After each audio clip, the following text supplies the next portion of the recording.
Ndugu zangu, yote haya tuyafanyayo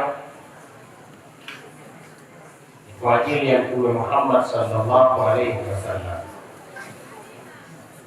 sababu yeye ndiye aliyeletwa katika umma huu wa mwisho.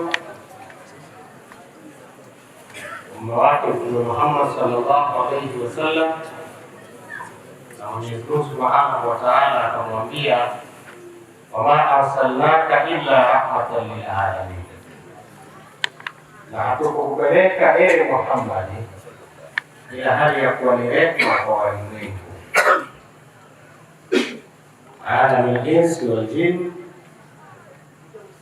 mwanzo kabisa ulimwengu wa watu na majini, ambao Mwenyezi Mungu amewahusu kwa kuwataja na kusema, wama khalaqtul jinna wal insa illa liya'budun, na sikuwaumba watu na majini ila waniabudu.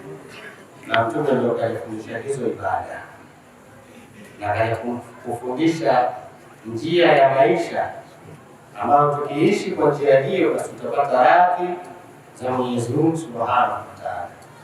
Lakini pia na alam ghairi insi wal jinni, ulimwengu wasiokuwa watu na majini, pia Mtume sallallahu alaihi wasallam ni rehema kwao kwa namna moja ama nyingine. Yapo ambayo yametudhihirikia wanadamu kuwa Mtume ni rehema kwa wasiokuwa watu, na yapo mengine ambayo hayakutudhihirikia, lakini inatosha kabisa aya wama arsalnaka illa rahmatan lil alamin huwa inafahamisha kwamba Mtume sallallahu alaihi wasallam ni rehema kwa kila kilimwengu, si kwa watu tuna majini, ila watu na majini ndio ambao wamekalifishwa matendo ya kuyatenda ya heri, na wamekalifishwa mengine ya kuyawacha ya shari, na wameandaliwa malipo baada ya kutoka katika ulimwengu huu.